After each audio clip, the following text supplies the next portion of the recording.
gets the need for skilling the youth, basically. We have a demographic dividend. We're able to harness bit of it. But demographic dividend, which has a 35% of youth available in our country with us, which is the number one anywhere in the world, unless you skill them, they will not be able to make good use of their youth and their energies.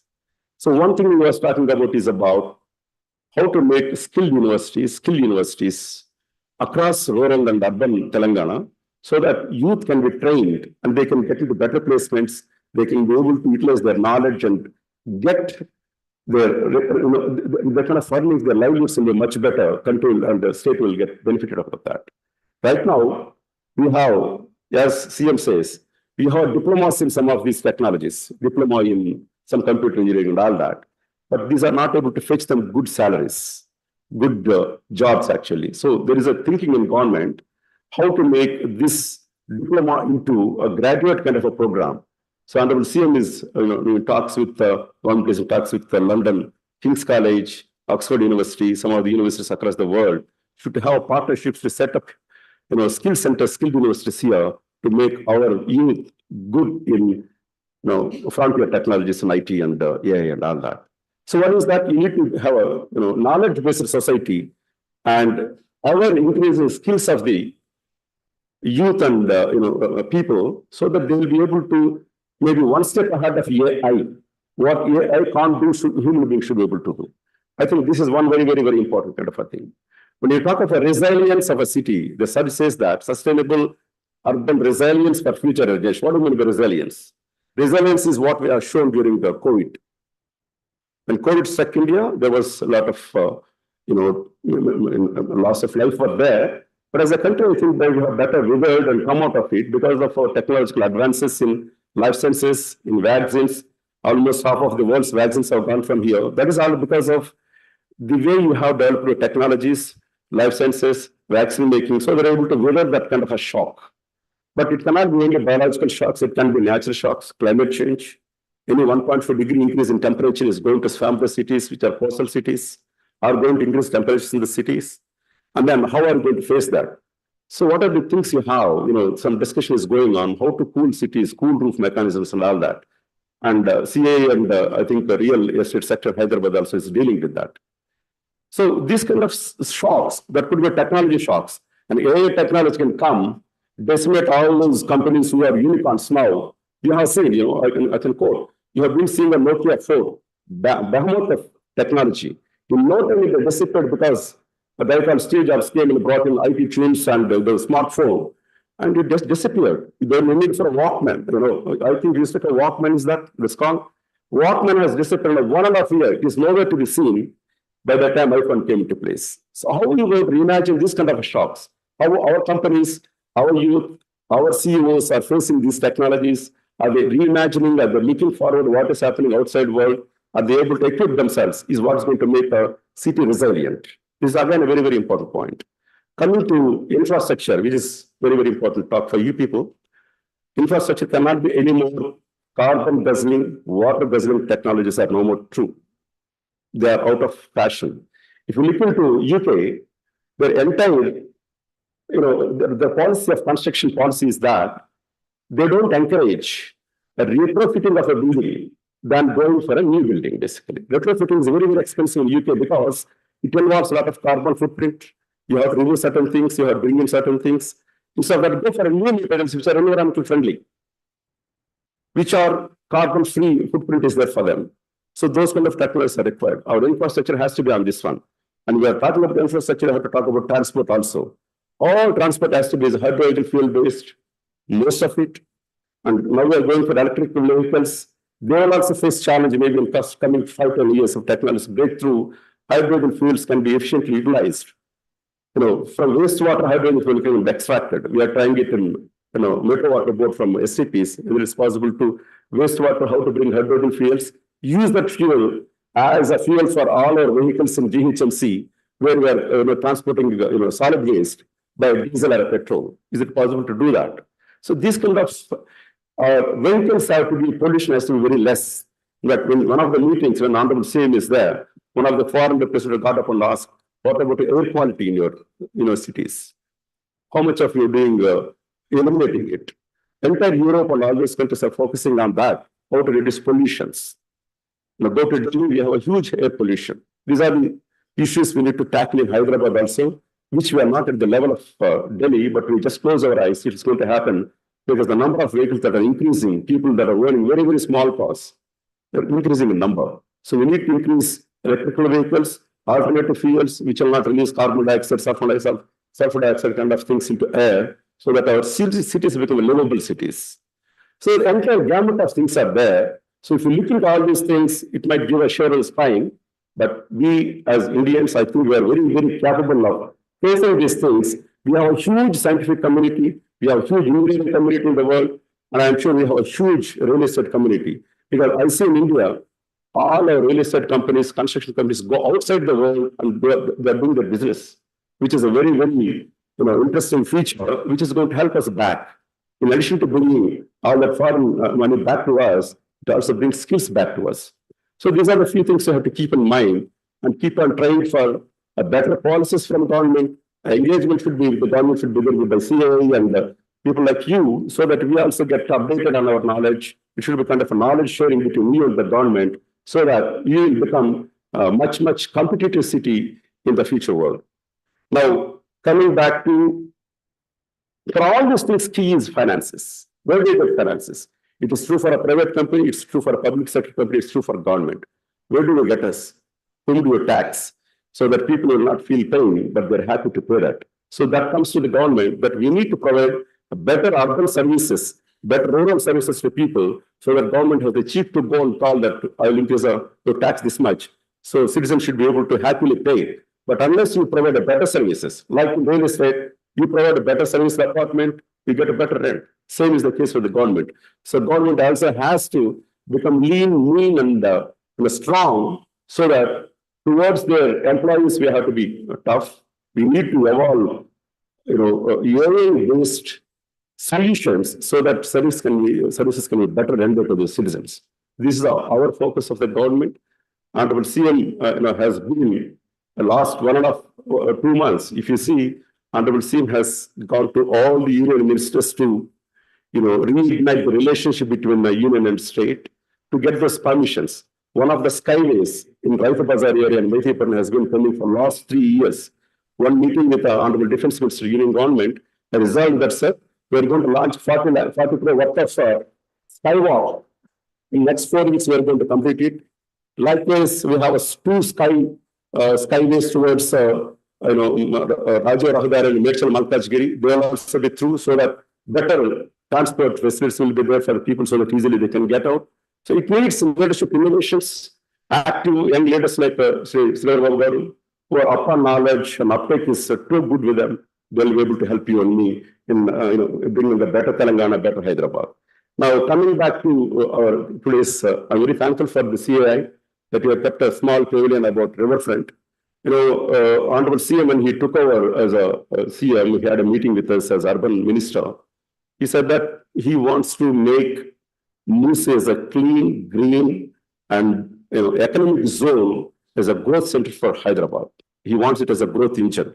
He wants to improve ecosystem. He wants to build public spaces there. He wants to, if you look into Moose, it has certain characteristics which are very, very good compared to any other river in India. It has all the heritage precincts surrounding it. There is Golconda, there is Taramatibara, there is Seven Tombs, Charminar. I mean, at that side, High Court, this side, it is a heritage building. This side, Osman, it's again a heritage building. There is a heritage precinct. We have 55 kilometers river stretches there from Outer Ring Road to west to east. Honorable CM's vision is to build up a corridor, of an elevated corridor of a road transport. On top of that, he wants to bring in a metro corridor, so that there is a connectivity from west side to east side. You need not go through all the Outer Ring Road to come to the other side. So this is one element of that one. He wants to build a public spaces so that public can gather. Now we have to go to a good mall, which gets crowded on a Saturday or Sunday. It's very, very difficult to get space also in existing malls. So he wants to have those kind of spaces. Somebody has mentioned social infrastructure. Unless people come and gather, vent out their angst and get friendly with people, they don't know how is a community living. So community living, social infrastructure we need to build.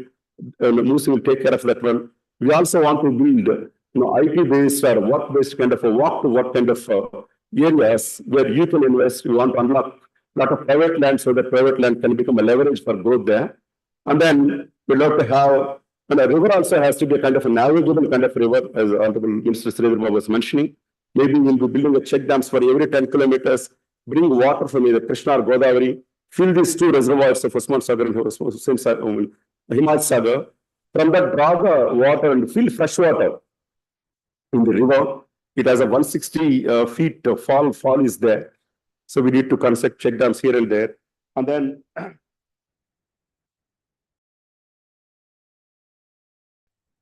if it's possible, can boats navigate on that, drop passengers in every 10 kilometers so that not only they have a road and transport and metro facility, they also have a facility on boats to travel the length of the river.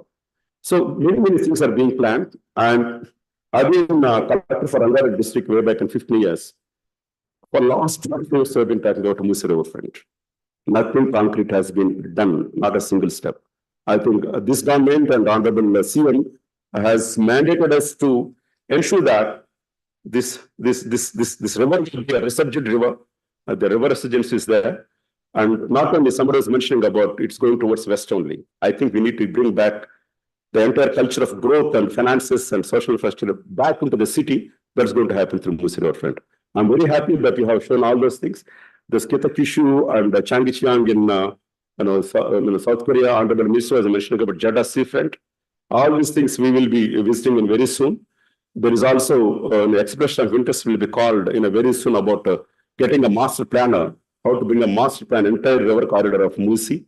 And the 2050 master plan, as we have evocated today, will be a true story for Telangana. I wish you all the best and thank you for all the effort you have made to make this meeting very successful. Thank you very much.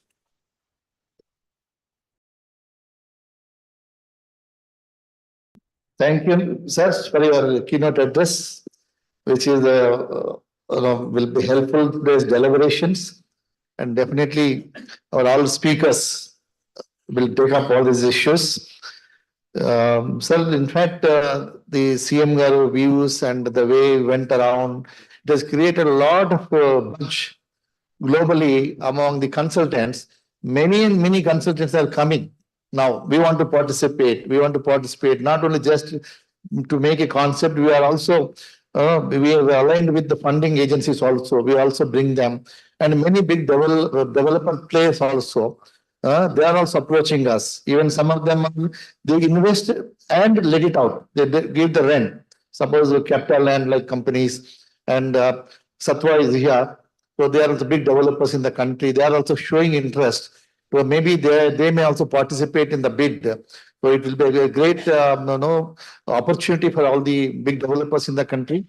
Definitely, because they are not looking to sell immediately. They will retain and sustain also.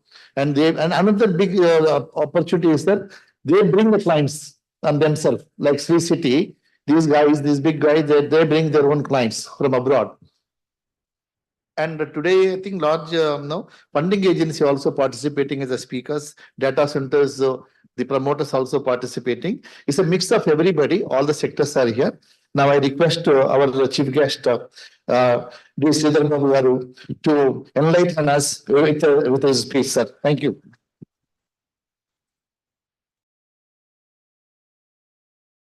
Good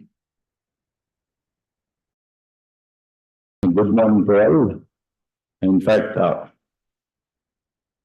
first of all, I have to thank Sri Shekhar Reddy Garu, the chairman, CII Telangana, who has been there in CII Telangana for a long time, who knows how to coordinate with the government and see and align your industry with the government. With him, we have our senior most bureaucrat who have a vision, who has the administrative will commitment, and my association with him, since I was an MLA, then as a minister, then now as a minister for different departments, have seen him from close quarters. His intellectual thought will be comprehended in his patriotic lifestyle and with no red tape added to it. He delivers. That is Mr. Dana Kishore, the Principal Secretary. And, Mr. Revanth Reddy, the convener of CIL Telangana, a known friend of us, Sri Sai V. Prasad, and Sheikh Sainuddin, who is the CIL Telangana Director and Head, and Revanth Reddy, who is the Managing Director of Cushman in Wakefield, and the prominent dignitaries who have come from the field of the dais, friends and ladies and gentlemen, మీ అందరికీ నమస్కారం. నేను ఈ సందర్భాన్ని పురస్కరించుకుని మా ప్రభుత్వ పరంగా ఉన్న ఒక విజన్, రాబోయే 5 సంవత్సరాలు వరకే ఆలోచన కాకుండా ఈరోజు ప్రభుత్వ మార్పు, ప్రభుత్వం ఆచరణలో ఎక్కడ కూడా ఇబ్బంది రాకూడదన్న ఒక ప్రధానమైన అంశంతో గత ప్రభుత్వాలు ఏం చేసినాయి, మేము రాజకీయ పరంగా ముందుకు పోయి దాన్ని ఆపు చేసే ప్రయత్నం చేయకుండా మా విజన్ అంతా ఒకటే, రాష్ట్ర ప్రగతి ఇంపార్టెంట్. మాకు ముఖ్యం రాష్ట్ర ప్రగతి. ఆ రాష్ట్ర ప్రగతిలో భాగస్వాములం అవుతామని మీలాంటి వారు అందరూ కూడా ముందుకు వస్తున్న తరుణంలో మిమ్మల్ని అందరినీ కూడా భాగస్వాములను చేయాలి. ఈరోజు మేము పొలిటికల్ ఎగ్జిక్యూటివ్స్ లేకుంటే మా పరంగా పనిచేస్తా ఉన్న, ప్రభుత్వ పరంగా పనిచేస్తా ఉన్న అడ్మినిస్ట్రేటర్స్ కాక మీరందరూ కూడా పూర్తి స్థాయిలో మన రాష్ట్రాన్ని ముందంజలో ఉండాలని, మేము భాగస్వామ్యం అవుతామని ముందుకు వస్తున్న వారందరినీ కూడా ప్రోత్సాహం చేయాల్సిన బాధ్యత మా పైన ఉందని, ఒక బాధ్యతాయుతమైన ప్రభుత్వాన్ని నడపాలని, జవాబుదారితనంతోని ముందుకు తీసుకెళ్లే ప్రయత్నంలో ఈ ప్రజలందరూ కూడా మార్పు కోరుకున్నారు. ఆ మార్పును చూపెట్టాలంటే ఆ మార్పులో మీరందరూ కూడా భాగస్వాములు కావాలనే అంశంతో మీ అందరికీ అప్పీల్ చేయడానికి ముఖ్యమంత్రి రేవంత్ రెడ్డి గారి తరఫున మేము, కానీ ప్రిన్సిపల్ సెక్రటరీ గారు దానా కిషోర్ గారు కూడా రావటం జరిగింది. నేను ఈరోజు మీకు ఎందుకు చెప్తా ఉన్నానంటే, అనేక సందర్భాల్లో 1991లో ఆనాడు రాజీవ్ గాంధీ గారి కన్నా కళలని ముందుకు తీసుకెళ్లే ప్రయత్నంలో ప్రధానంగా ఉన్న పివి నరసింహారావు గారు కానీ మన్మోహన్ సింగ్ గారు ఎకనామిక్ పాలసీస్ లిబరలైజేషన్ మొదలుపెట్టారు. ఒక ఈకో సిస్టమ్ డెవలప్ అయింది గత 3-4 దశాబ్దాల కాలంలో. ఈ ఈకో సిస్టమ్ని నువ్వేం చెప్పావు, నిన్న కూడా మొన్న అక్కడ మాట్లాడుతూ ఉన్న సందర్భంలో, ఈ ఈకో సిస్టమ్ ఇవాళ నిన్ననో మొన్ననో క్రియేట్ చేసింది కాదు. కేవలం 10 సంవత్సరాల్లోనే ఇంత బ్యూటిఫుల్ ఎన్వైరన్మెంట్ క్రియేట్ చేసిన అంశం కాదు. 3-4 దశాబ్ద కాలంలో మీలాంటి వారు అందరూ కూడా భాగస్వాములై ఒక వాతావరణాన్ని సృష్టించే ప్రయత్నంలో ఆనాడు మా ప్రభుత్వం ఉన్నా, దాని తదుపరి ఇంకో టీడీపీ ప్రభుత్వం ఉన్నా, దాని తర్వాత మళ్ళా తిరిగి మా ప్రభుత్వం వచ్చినా, మళ్ళా తిరిగి ఇంకో ప్రభుత్వం వచ్చినా, ఈరోజు అందరి ప్రజలు కోరుతా ఉన్నది రాష్ట్ర ప్రగతి. కనుక అందరం కూడా రాష్ట్ర ప్రగతి గురించి ఆలోచన చేయాలని ముందుకెళ్ళిన నేపథ్యంలో మీకు సంబంధించిన ఇన్ఫ్రాస్ట్రక్చర్ అండ్ రియల్ ఎస్టేట్ కూడా over a period of 3 decades it changed drastically. Before 91 and after 91, lot many people, very famous personalities who have been involved before 91 also arrived. They can literally tell the difference. Before 91 how was it, and after 91 how was it. We are not claiming, and we are not here to claim that 91 has provided, but we are here to tell that over a period successive government has also been striving for the development of our state. And after bifurcation, we got this opportunity for the first time. Telangana రాష్ట్రం ఏర్పడిన తర్వాత మొదటిసారి అవకాశం వచ్చిన నేపథ్యంలో మేము ఈ రాష్ట్ర ప్రగతిని మొత్తం దేశంలోనే అగ్రగామిగా ఉండాలని ఒక ఆలోచనతో ముందుకు పోతాను. మా ఆలోచన నిజంగానే ఆచరణకు రావాలంటే మీలాంటి వారందరూ కూడా పెద్ద ఎత్తున భాగస్వాములు కావాలి. ఆ పాలసీ విధానాలు ఏ విధంగా మీకు అందరికీ ఫ్రెండ్లీగా ఉండాలి. At the same time we have to make a balance. తిరిగి ప్రజలపై భారం పడకుండా ఉండాలా. దాని తర్వాత సరైన అమ్యూనిటీస్ క్రియేట్ చేస్తూ ఉండాలి. ఒక మంచి నేబర్హుడ్ క్రియేట్ చేయడానికి మీ అందరి పాత్ర అవసరం. ఈరోజు అదే క్రమంలో మనం చూస్తూ ఉంటే you know one of the speakers was telling about Dana Kishore was speaking about industrialization, how it has impacted our environment. Definitely. Up industrialization was the key. We didn't mind because we never had that sort of a demographic profile. Now we have crossed, we are nearing 1.5 billion population. And world over also thinking of a sustainability model. Any model you see, any industry concern is a sustainability. This sustainability is linked to the environment, especially how we use our energy, what form of energy should be there. And in fact, many people who have come, many people would have come to Davos. We had many interactions with many people. Over there, their total concentration, including your infrastructure, including the real estate, everything they were insisting upon on the sustainable model, which emits less carbons. Ultimately, in the name, we manandarki kuda sensitization regarding this carbon emissions. We will be starting from school now. Because we have to, the next generation or the next generation has to learn what is carbon, how does the carbon impact our environment, and what should be their social involvement in not to emit carbons. అనేది కింది స్థాయి నుంచి రావాలి. Tomorrow మనం payment మీద నడవాలా.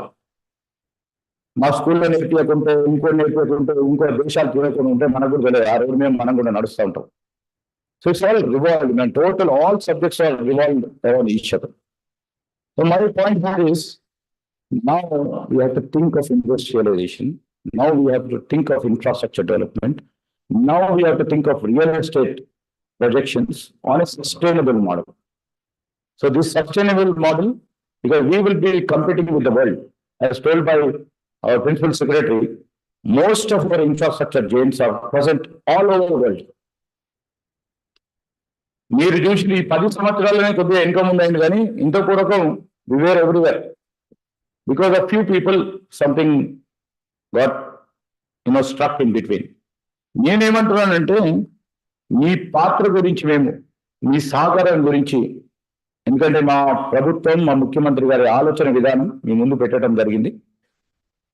ఆ విధానపరమైన నిర్ణయాల్లో మీ పాత్ర అవసరం, మీ సహకారం అవసరమని, మరి ఈరోజు ఏ విధంగానైతే మీ ఇండస్ట్రీ మా ప్రభుత్వ పరంగా ఏ విధమైన ఆలోచన పరంగా అలైన్ కావాలనే ఉద్దేశంతో మీరు ఈ చేపట్టిన ఈ conference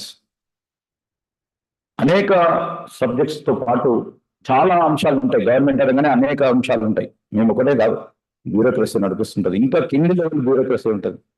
you will be facing hurdles and hurdles in lowest levels of bureaucracy. We know it. How to overcome it?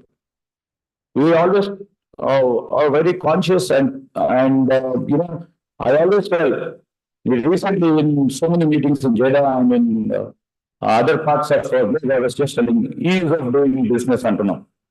Yes, we are forefront in that. But still, I know there are certain hurdles in lowest levels of bureaucracy. The sight of those people will also get changed because they also needed change. We would also request them to change for betterment of our state. So we should not worry about all these hurdles and hurdles which have been there earlier. Then you have to come to a time where Mr. Revanth Reddy was mentioning about so many issues like planning. He was comparing Bangalore with Hyderabad. Why talent is there? Why talent is not here? And difference of opinion in unlimited FSI, and why people are losing, the investors are losing confidence. So these are all things where we would look into, where we will approach you again on a different platforms or individual meetings with the CM who holds this portfolio, and try to see that we will ease out all these problems with the unanimity. If the industry has no unanimity, the government can't do anything. For example, on FSI front, few people say it has to be to a certain level. Few people say no, FSI should be open. So this is where the government comes into confusion. And any dynamic, principal secretary can't take any decision. I think he is sitting on that decision right now. So these are all the things. When few people want this and few people from your industry, confederation doesn't want it, then it's a problem for the government to decide, and the government will go its own way. So that's what happened the last time, I think, and it has gone in a way which is not being desired.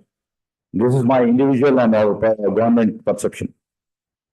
So this things aside, real estate gani, infrastructure gani, I still feel I'm a novice in the field of in the infrastructure industrial development, because it's a new subject for me, and I'm not also directly concerned with real estate. As an industry, what I see is lots of scope for Hyderabad. Everybody from every state is looking for Hyderabad. In fact, when I visited Saudi, and I was speaking to some German investors over there, I incidentally happened to meet them, and there were some Russian people there in a dinner meeting. So they were telling they were all looking at Hyderabad. I was so surprised. They just want to move away from China. They have moved away from China and just want to invest in India. So they're just looking for a suitable entry into the Indian horizon. So I was, advocating myself as a minister. I was telling plus points, all the plus points to them. So they were also critical, people with lots of experience, He told a young minister, you are just focusing your state. Every state provides incentives. Every state provides whatever we desire. But the thing is, we want to know the attitude of the government.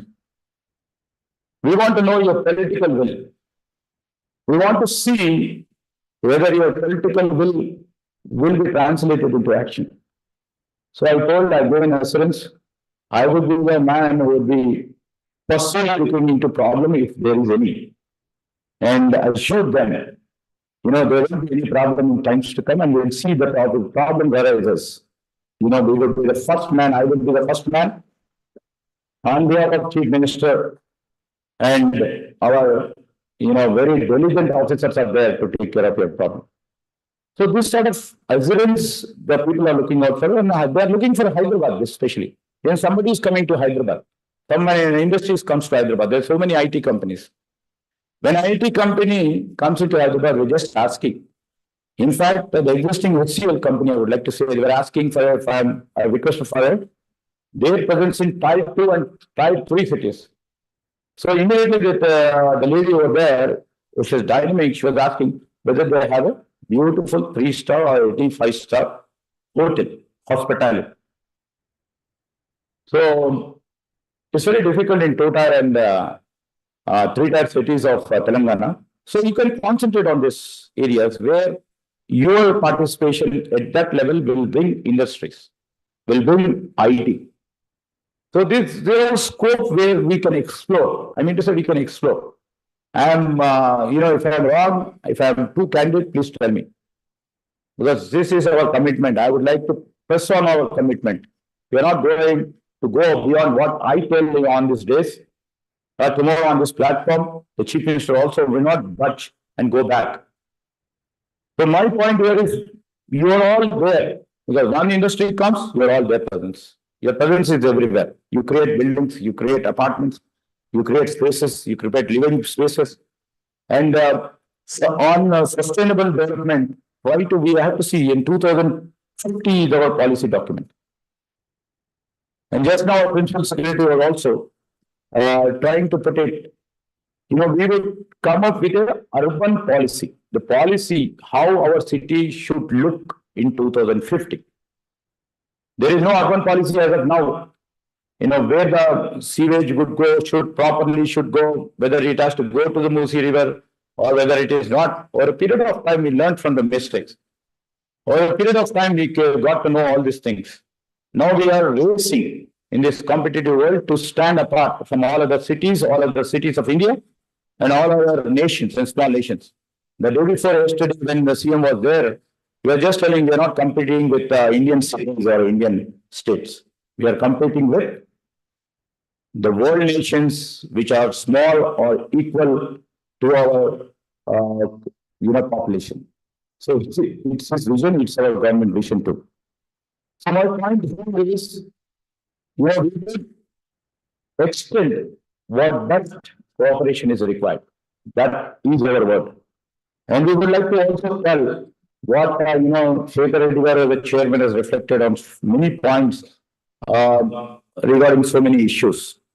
And we have just inaugurated a pavilion where many consultants have come forward and put their view about how to develop the riverfront. Basically, our news team on Musi River. So I thank for all the consultants who have displayed. One consultant from Israel, he was talking about the natural development of this Musi River. It's interesting. But at the same time, we have to see, because we've been looking out for this theme park. This theme